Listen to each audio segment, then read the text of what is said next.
I had no expectation of working in the field of domestic violence. The phrase had barely been coined. Yeah. Nobody really knew what domestic violence was. And the women said to me, we'd far rather be here, living in this squalor, than be living with a violent husband. Here we are at Refuge, the two of us, in probably, for me, is the emergency service for women and children fleeing domestic violence. And I've looked around your offices and I can see all these women on the phones talking away, really focused, and hearing another person at the other end of the phone distraught. So that emotion that the call centres here are having to deal with. I think what the general public don't understand is that domestic violence really is a life and death issue. Many women are fleeing violence. They turn up at our refuges in their night dresses, in the very clothes they're standing up in, with nothing, young children in tow. It's a very high-risk situation that these women often find themselves in, and they're calling the helpline, and for the first time they've had to reach out and get help, and often in very dangerous situations. But it isn't all about physical abuse. Domestic violence is also about emotional abuse, psychological abuse, patterns of control, controlling a woman's every move. It's not always obvious that it's domestic violence. These perpetrators are, on the one hand, very charming and plausible to the outside world. I cannot tell you how many times in my career, especially in the early days, when I admitted over 3,000 women into refuges in the Wolverhampton service that I was running, how many times those women said to me, Sandra, if you had my husband in the room here with you at the moment, you wouldn't believe my story. He can charm the birds out of a tree. And I heard that phrase so many times I lost count. When you started first, can you tell me a little bit about that? Yeah, I grew up in Sarnia, Ontario, and my father worked in an oil refinery, and my mother, it was a very traditional setup. My mother was a housewife, and my father left my mother after 21 years of marriage when I was 14 years old, and she had 4 children to feed, and she couldn't afford to feed us. So I ended up having to leave the house, and she was living in a cockroach-infested slum, and she just didn't have the money to support me. So I left home with 15 cents in my pocket, and that taught me to be resourceful. I knew the impact of being homeless. Was your father abusive? My father was a traditional sort of guy. He was a firm disciplinarian, but he left to be with another woman, and they weren't happy. My mother was, I think, relieved to get divorced, but she had these 4 children to look after, and she earned $47 a week, and $18 went on rent, and that was the rest of it had to go on food, and she didn't have the money. She was the most loving and generous and kind person. She gave me self-esteem and always praised me and encouraged me to get an education, because she said, if you don't get an education, you're going to have this life. What was her strength that you felt that you took from her? You know, you talk about people who have no malice. My mother was one of those people. There wasn't a malicious bone in her body. She saw the good in everybody. And that, I guess she passed that on to me. Your humble background gave you an empathy with such diversity of women who come through the doors of Refuge. You had nothing. You are a real inspiration to any young woman starting with nothing. It's in my DNA, I think, now to try and help other people, but I didn't plan that to happen. What did you think when you walked into Oxford? For the first time ever, I didn't have to worry about where the next meal was going to come from, because you ate in college. But then I had the sheer terror of learning and writing essays, and the standards were very high, and I was pretty terrified. They were very exciting and engaging tutorials, and I was learning a lot. I felt really stimulated. I was gripped. I was ready for the education then. Did you want to stay in England? I did. You did? I did.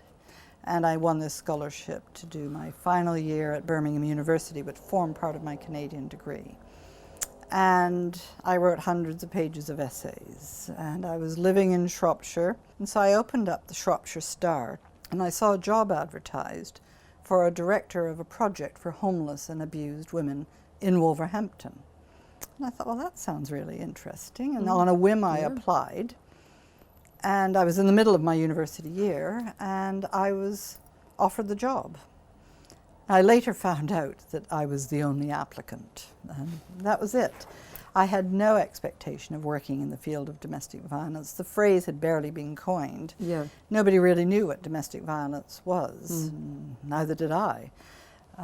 So I eventually managed to get a work permit because I have a Scottish grandmother. I was in the middle of my university year and I had to finish that, but the organization said they would wait.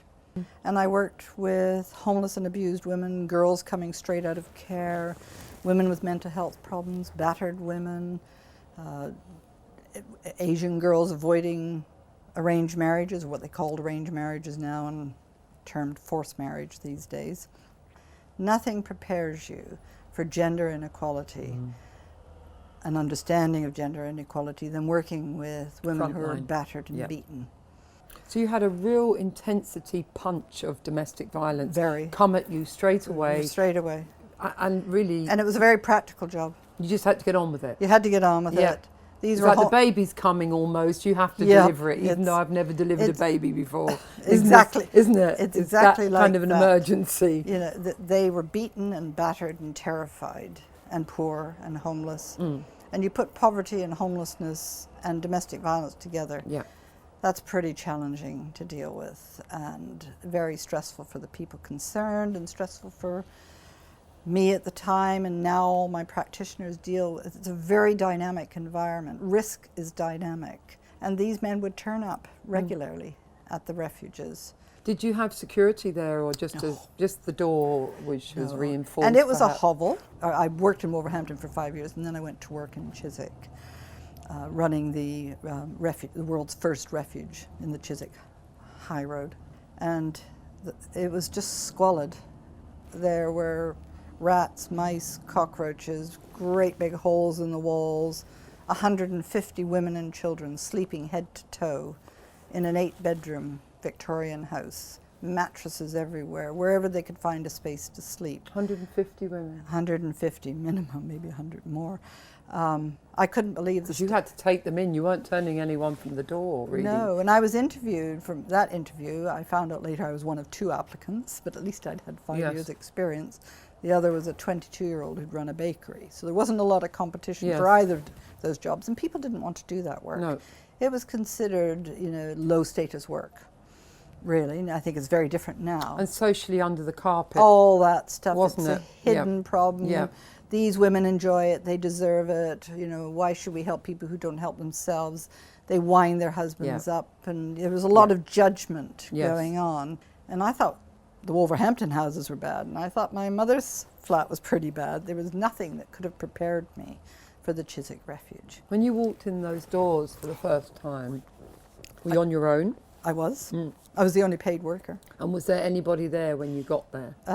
There were 157 women. So they were already occupied, the building? Yeah, the building was occupied. What did you think? There were some volunteers, and there was a member of staff, an accountant or a bookkeeper. What did I think? I was stunned. I thought, I cannot believe that women who've been battered and beaten are being subjected to these conditions. I mean, there were... You'd want to go back rather than be there half. Well, and this is the interesting thing. That very first day, because it was a death trap. It broke every environmental health and regulation policy. And the stairs to the kitchen were creaking. There were toilets without toilet seats and no privacy. And it was filthy, filthy dirty. And holes and rats and mice, just huge holes in the walls. And the women said to me, we'd far rather be here, living in this squalor, than be living with a violent husband. Consistently, from that very first day, every single woman was grateful to be safe. So you as a one person was the protector with these women? One of the first cases I dealt with was a woman whose husband had taken a hammer and a chisel to her face. Mm. And the repair job was 250 stitches, and she couldn't eat. And I had to feed her through a straw. She could only drink liquids. Mm. And she sipped liquids through a straw, and there was not a square millimeter of white skin. She was a mass of purple bruising. And some of the most horrendous stories. There was an 18-year-old girl whose father had broken a glass over her thigh, and she had to have stitches. And then sometime later, when the stitches were healing, there was another argument. He kicked the stitches open again.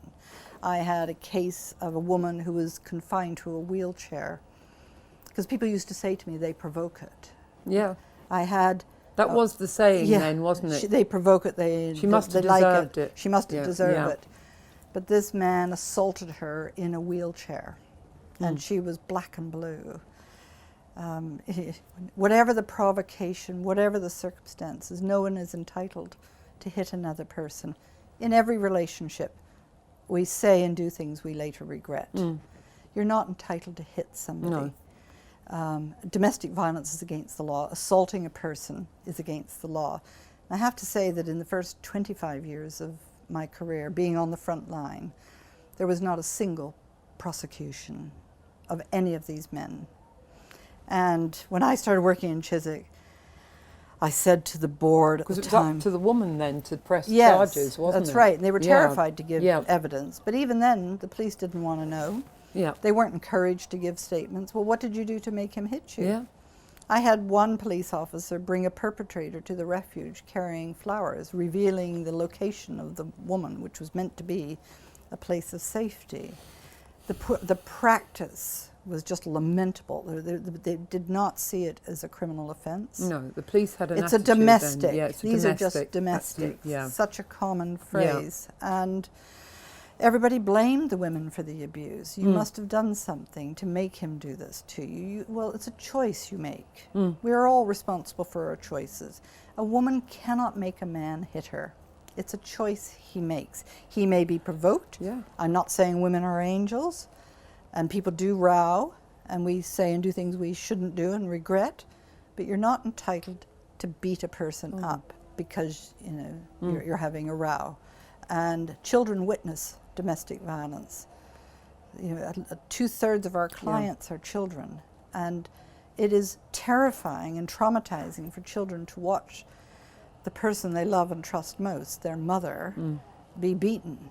And it's destabilizing. Children are very resilient, and lots of children who grow up in violent homes, boys and girls, do not go on to be perpetrators or victims.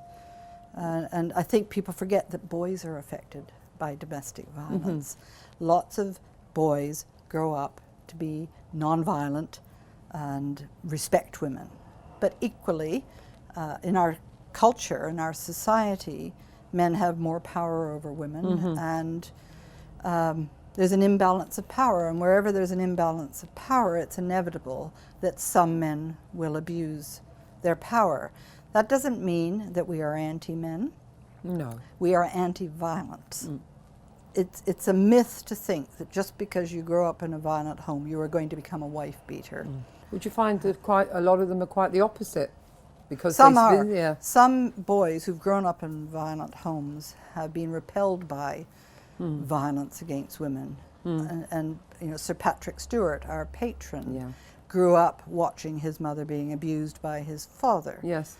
And Patrick is a great ambassador for the organization. He's helped us raise money. He's given personal money. Yes.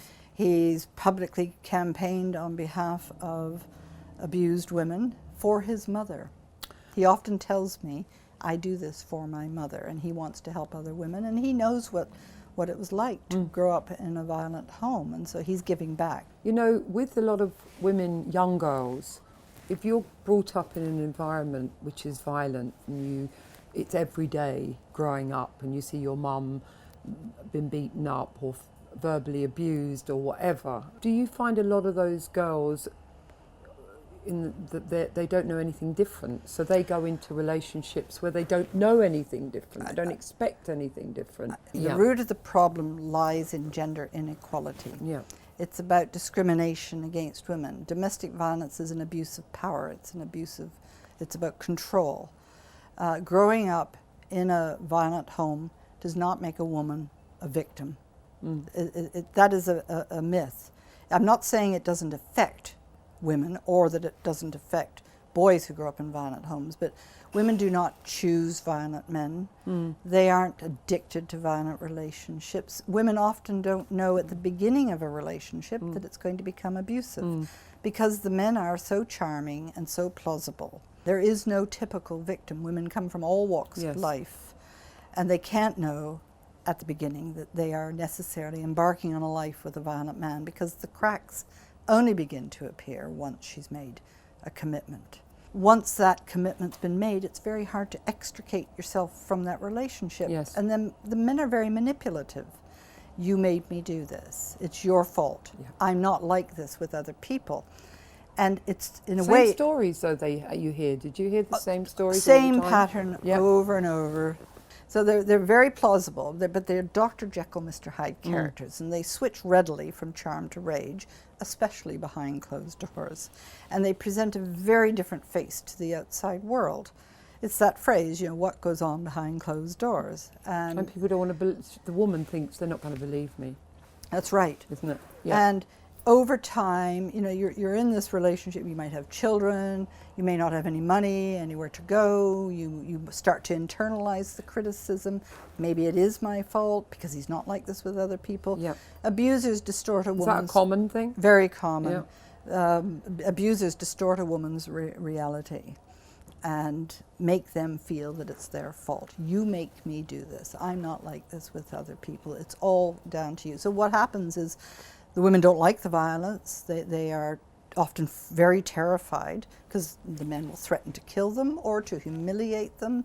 When they realize that really this isn't going to work, nothing's going to change, nothing I do will change his behavior, that's when they start to think about leaving. Or there may be an escalation in sexual abuse, or they just start to the women get worn down by it and they think, I can't live with this anymore. Or the men start hitting the children, if there are children involved. But something changes in the woman's mind. She just realizes this is the time to go. Because they've given everything by this stage. By that stage, they've done everything. Yeah. Yep. And the jealousy, the abusers are very jealous and possessive, and that's a controlling technique, because if a woman tries to socialize, even if she goes out to work, she has to be home at a certain time and her movements are monitored.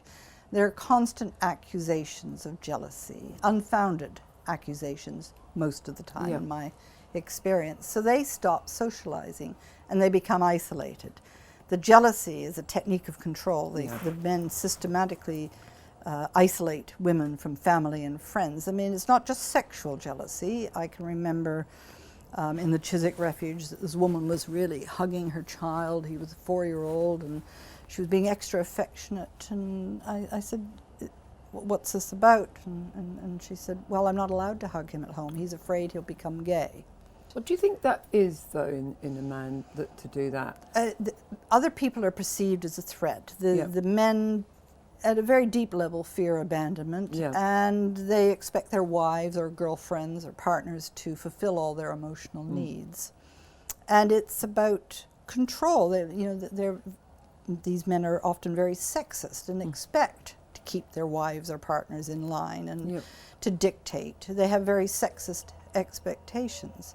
But at a fundamental level, it's insecurity and fear of abandonment, and I'm going to have my wife and I'm going to have my children and they're mine. They see the women as possessions, as an extension of themselves. The root cause of the problem lies in society itself, a society which doesn't respect women. We only have to look at what's happening now around the Me Too movement, and it's things are starting to change. People are beginning to recognize that women are equal and we deserve equal pay. I mean, we still don't have equal pay. We're not the weaker race. We've only had We've only had, the vote for how long? The anniversary of the vote recently, Yeah. 100 years Yeah. anniversary. I remember speaking at an event at the House of Commons on the 75th anniversary of the vote. But women are still discriminated against. And some men internalize those patriarchal values and sexist behaviors. Not all. I live with a wonderful man, and there are some Yep. really lovely men out 100%, that, you know, so it's not men that we are against at all. I need to make that really clear. You know, we live in a society where the police still do not arrest and charge perpetrators, where the police response is lamentable. And that's in spite of legislation and police training and setting up oversight committees. And my mantra is train the police to do this job, train them to understand the dynamics of abuse, that it is against the law, tell them what to do, and then discipline them if they don't. We have a long way to go. Social attitudes need to change. I mean, I come from Canada, and they have a rigorous arrest and charge policy. And in fact, they have a mandatory arrest and charge policy. Here we leave it to the discretion of the police. And if you have adopted the values of society, and we need to look at the sort of negative attitudes amongst the police, that sort of canteen culture. Yes. If you don't respect women, if you aren't trained how to respond to domestic violence, if you're not told how to do it or to respond, and you have discretion, then it's understandable that women aren't getting the protection they need and deserve. Police officers are more supportive? Not necessarily. No. In fact, often they believe the myths too. We have a big issue in this country about myths surrounding domestic violence still today. Isn't this a disgrace, Sandra? You women enjoy it, or it's the victim's fault, or why should I bother to arrest because she's only going to withdraw the case and they're going to kiss and make up. That's the big one they use, isn't it? They do use that, but there are lots of women who do want to give statements and do want to testify against their partners, but they're discouraged from it. What would you like to see in the law? Treating domestic violence as serious as any other crime. Arresting and charging perpetrators where there is reasonable grounds to believe that an assault has taken place. Do risk assessments and safety planning with the client or the victim. Lots of police forces are doing risk assessment, but they're not doing safety management. And so what is the point of assessing a woman as high risk and you don't tell her that you've assessed her as high risk? The Rachel Slack case, Rachel was killed. The police had done a risk assessment and thought she was at very high risk, but failed to tell her. 2 women a week are killed in this country. And I work with families who've lost loved ones to domestic violence. And I think that's the hardest thing I've ever done in the whole of my career. With children involved? Often children are killed. You have homicide, suicides. Husbands will kill the family. In the case of Rachel Slack, he killed her 2-year-old and killed her, and then he killed himself. And the police turned up at an almighty bloodbath. So we need to treat domestic violence as seriously as any other crime, and we need to do 3 things. And that is top of your list? Protect women through rigorous law enforcement, prevent the problem through education and training, getting into the schools, teaching our professionals how to respond, and providing services so women can escape, and eliminate gender inequality. And one of the things we can do is get into the schools and teach children at a very young age. We need to get in there early. Teach them that relationships should be based on equality and respect, and that whatever the conflicts or frustrations or stresses, there are nonviolent ways of handling those feelings, and we can teach our children that. We need to get the public to understand that domestic violence should not be tolerated in the same way that drink driving became socially unacceptable. That's what we need to be working towards. So it's changing social attitudes, arresting and charging perpetrators, giving women escape routes, not judging women, supporting them, and creating a more equal society. I know that may sound a bit utopian, but whether you're man or woman, you deserve to be treated with respect. Women and children have a right to live in safety. Do you find it's because of social services stepping in with the children that's when maybe the police start to get involved? But if it wasn't for the children being abused, that they wouldn't probably get involved at all. Just the social services, they're quite still stretched beyond capacity, aren't they? I mean, social services is very stretched, and there are some fantastic social workers, and there are some fantastic police officers. Yes. I'm talking about systems. Yes. And social attitudes. And government needs to be spending more money on this issue. It will be cost effective in the long run. When you think in terms of children going into care, women unable to go into work, the cost to industry, the cost of stitching up a woman's face, medical costs, legal costs, the housing costs. In the long run, it would be cost effective for the government to invest in changing the system. Yes. And social attitudes. There are a number of things we have to do simultaneously. How are we going to do them? How do you see it happening? We just have to keep up the pressure, Yeah. never give up. Women matter. Children matter. It is in the interests of society that men are not allowed to beat women up, to rape them, to stalk them, to humiliate them, to subject them to sexual abuse. This is unacceptable behavior. It's against the law. We need to change that mindset, and we can do that through education. Yeah. Programs like this, Yeah. you know, soap operas, EastEnders, The Archers, communicating with the public And you've in any noticed way. that, haven't you, that a lot of soaps are introducing these storylines now because the general public watch the soaps. So they are getting messages across. Yep. Documentaries have a place, but soap operas have a place. I remember the days of Little Mo and Trevor in the EastEnders. That was the first I was involved. terrific, yeah. I was very involved in that case my and worked with goodness the me. script writers and the actors. And Yeah, I remember. then there was the Trevor, Mandy Jordache and Trevor in Brookside. Brookside, yeah. That was based on one of my expert witness cases. One of my clients who murdered her husband or killed her husband after he sexually abused her daughter. And that was it for her, and so she killed him. So Brookside, EastEnders, The Archers, all this is really important in terms of bringing it into people's living rooms, into their kitchens. It's another way of informing and educating. Our job at Refuge is to give women a voice, to protect women, to change social attitudes, and to provide a place of safety. My inspiration comes from the women. Those very brave and courageous women, those women who've overcome the most enormous hurdles and obstacles. It takes incredible courage to leave a violent relationship. And I am so privileged, and my staff, who are so talented, we are so privileged to do this work. Nothing could be more gratifying than saving a life and changing somebody's life. Sandra, the power of women is you, and I'm so proud of you, and you are one of the most powerful women I think I've had the privilege to meet in my life. Thank you. Thank you very much. It was really unbelievable. Thank you so much. Thank you for what you do for so many people.